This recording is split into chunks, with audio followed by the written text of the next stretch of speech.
Wait, এবার আপনারা বলার আগে আমি নিজেই বলতে আসছি, সহজ স্বীকারোক্তি করতে আসছি। সেটা হচ্ছে আর্জেন্টিনার আর হবে না বিশ্বকাপ যাত্রা, প্রবাবলি শেষ। দ্য রিজন ইজ, মামলা কিন্তু হয়ে গেছে, হ্যাঁ।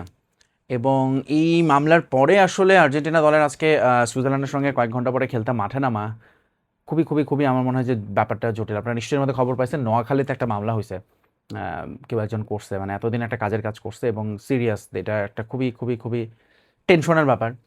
আচ্ছা, ধরেন এই মামলাটা হয়তো কোনোভাবে তারা আদালত থেকে একটা এটার জামিন টামিন নিয়ে তারা যদি খেলতে যায়ও, তারপরেও বিদায় নিতে হবে। বিকজ মানে আপনি ঠিক আছে, দিনের পর দিন এতদিন ধরে 5টা ম্যাচ আপনি টাকা দিয়ে চুরি করে নানানভাবে, মানে ইউনো, যে কোনোভাবে আর কি আপনি জিতলেন, কিন্তু তারপর আসলে আপনার সঙ্গে এমন একটা অপোনেন্ট পড়ছে, মানে আপনার ধরেন যতই থাকুক, সুইস ব্যাংকের সাথে তো আপনি পারবেন না, তাই না? সো এই কারণে আমি ধরেই নিচ্ছি আজকের ম্যাচে অফকোর্স সুইজারল্যান্ডের সাথে খেলা, ভাই সুইস ব্যাংক সারা দুনিয়ার টাকা তাদের কাছে, সো ফিফা তাদের কাছে হেড অফিস, সেইখানে আজকে আর্জেন্টিনার আসলে যা করছে করছে এতদিন, আজকে আসলেই তাদের শেষ বিদায়। আর তার চেয়ে বড় কথা হচ্ছে যে সাপোর্টার ফ্রান্সের, মানে সরি সুইজারল্যান্ডের আজকে এত সাপোর্টার হবে, বিকজ ধরেন একটা বিশেষ দলের সাপোর্টাররা তো তাদের সঙ্গে যোগ দিয়ে এসেছে, এই সাপোর্টারদের শক্তি আসলে আজকে একটা ভয়ঙ্কর হয়ে দেখা দেবে আর্জেন্টিনার জন্য। So I think that's end, খতম, গায়া। আর্জেন্টিনা আসলে এতদিন ধরে যা যা করছে এগুলো আজকে সব তাদেরকে ফেরত দিতে হবে। ইনফ্যাক্ট মানে হচ্ছে ধরেন প্রথমত আরেকটা বিষয় তো আছেই, তদন্ত তো চলতেছে অলরেডি, টাকা পয়সার বিষয়গুলো লেনদেনের খবর তো চলে আসছে, তাই না? এফবিআই, তারপর আর কি কি আছে সব, ইন্টারপোলও মনে হয় পিছনে লেগে গেছে। সো দেখা যাবে যে অনেককে নিষিদ্ধ হচ্ছে, অ্যারেস্ট হতে পারে আর্জেন্টিনা আজকে মাঠে নামার আগেই। কতজন ফুটবলার জানি দেখলাম খবরে, তাদেরকে ধরে ফেলতে পারে। তার মানে হচ্ছে আর্জেন্টিনা আজকে কোনোভাবেই বিশ্বকাপের কোয়ার্টার ফাইনাল থেকে তাদের বিদায় নিতে হচ্ছে, সেমিফাইনালে যেতে পারবে না। বিকজ হচ্ছে এত কিছুর পরেও যদি যায়, আপনি সুইস ব্যাংকের সঙ্গে তো আর পাত্তা পাবেন না। আর ইন দ্য মিন ওয়াইল, ধরেন লেটসে এই এত সমস্ত কিছু পার করে আর্জেন্টিনা ম্যাচটা জিতে গেল, তারপরে কি আসলে? আর্জেন্টিনা এখন পর্যন্ত কোনো বড় দলের সাথে খেলছে বলার মতো খেলা, কিন্তু সেমিফাইনালে গেলে তো বড় দলের সাথে খেলতে হবে, আইদার ইংল্যান্ড অথবা নরওয়ে, যারা আবার ব্রাজিলকে হারাইছে, শক্তিশালী, মহাশক্তিশালী 5বারের বিশ্ব চ্যাম্পিয়নকে। সো সেইখানে তাদের সঙ্গে আসলে আর্জেন্টিনা গিয়ে আরও বড় লজ্জায় পড়বে, কারণ ইংল্যান্ড বা নরওয়েকেও যদি হারায় ফেলে, ফ্রান্স স্পেন ভাই র্যাঙ্কিংয়ের এত উপরের দল, আর্জেন্টিনার র্যাঙ্কিং আর কত, তাই না? 1 বা 2 হবে, কিন্তু এদের র্যাঙ্কিং তো বাকিদের সাথে খেলছে তারা 20, 25, 30, 65 নাম্বার র্যাঙ্কিং, 7-8 নাম্বার র্যাঙ্কিংয়ের সাথে এবার খেলতে হবে আর্জেন্টিনাকে, হুইচ ইজ মানে দেখা যাবে একটা বড় ধরনের বিপদ অপেক্ষা করছে আর্জেন্টিনা, জীবনে এদেরকে হারায় নাই, খেলে নাই কখনো। আর রেফারি আর কতই ম্যাচের পর ম্যাচ সাপোর্ট দিয়ে যাবে, তাই না?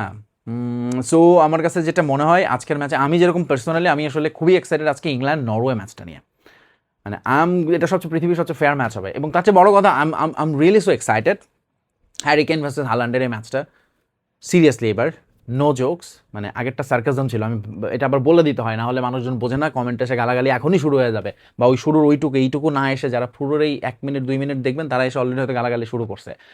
So the fact is sarcasm ছিল, রিয়েল কথাই বলি, আমি পার্সোনালি আজকে ইংল্যান্ড নরওয়ে ম্যাচ নিয়ে ভীষণ ভীষণ এক্সাইটেড, বিকজ এইটা হতে যাচ্ছে একটা প্রথমত গোলের ম্যাচ, যেটা আমরা পছন্দ করি, হাই ইন্টেন্সিটি খেলা, দুটো দলের সমান মিডফিল্ড থেকে অ্যাটাকে যাবে।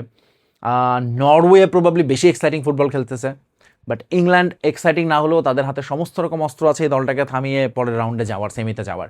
এবং সেখানে যদি তারা যায়, কাদের সাথে খেলবে তাহলে? আর্জেন্টিনার সাথে।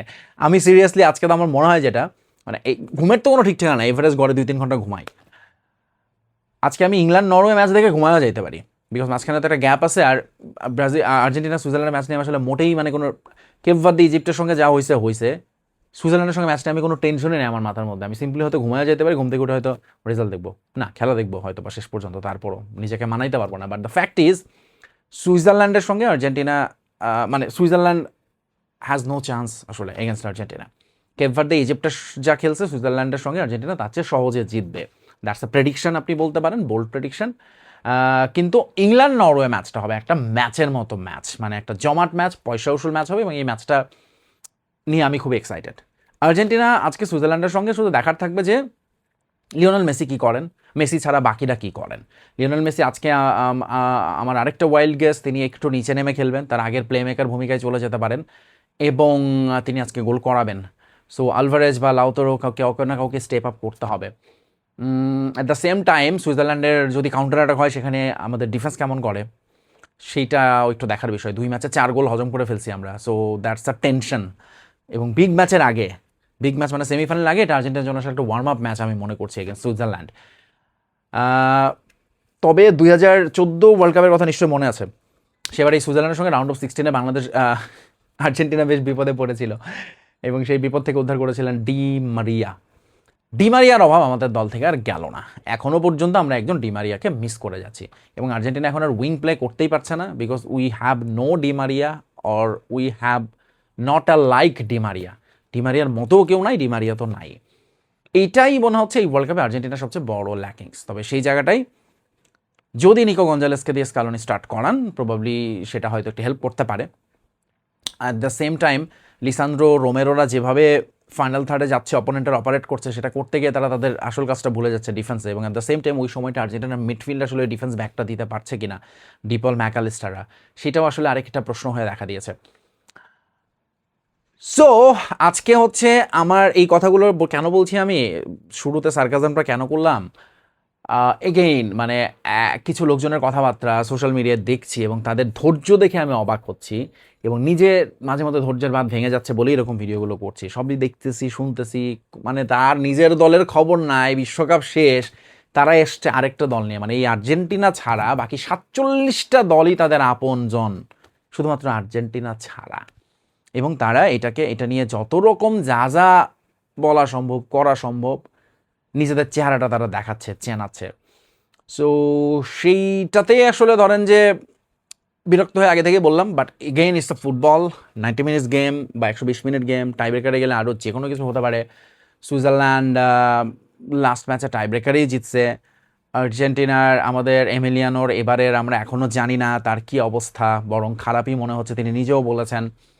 সো এই সমস্ত বিষয় আসলে তো আছেই, তার উপর মুখোমুখি দেখায় নরওয়ে যেরকম কখনো ব্রাজিলের সঙ্গে হারেনি, আর্জেন্টিনা কখনো সুইজারল্যান্ডের সঙ্গে হারেনি। সো সেইটা হচ্ছে আরেকটা ব্যাপার তো থাকবে। কিন্তু ওভারঅল এই ম্যাচটা নিয়ে মনে হলো যে একটু আমরা ফ্যানরা যারা আছি তাদের আরও একবার মানে আমরা পরীক্ষা কি নেবে আর্জেন্টিনা আজকে আবারও ওই একই রকমভাবে অন্যদের আশা জাগিয়ে নিজেদের, আমার মনে হয় না, সেটা একটু বাড়াবাড়ি হয়ে যাবে পরপর 3 ম্যাচে। সো সেটা দরকার নেই, আজকে আমরা একটু ডমিনেট করে রিল্যাক্স হয়ে নির্ভর হয়েই জিততে চাই। আই হোপ এইটুকু আমরা লিওনেল মেসি আর্জেন্টিনা স্কালোনির কাছে চাইতেই পারি এবং আমি কনফিডেন্ট সেটা আমরা আজকে পাবো। আপনাদের কি প্রেডিকশন একটু বলে যান এবং আর্জেন্টিনা যেভাবে চলছে এরকম দুর্নীতি করে আর কতদূর যেতে পারবে বলে মনে হয় জানান। Bye bye, tata.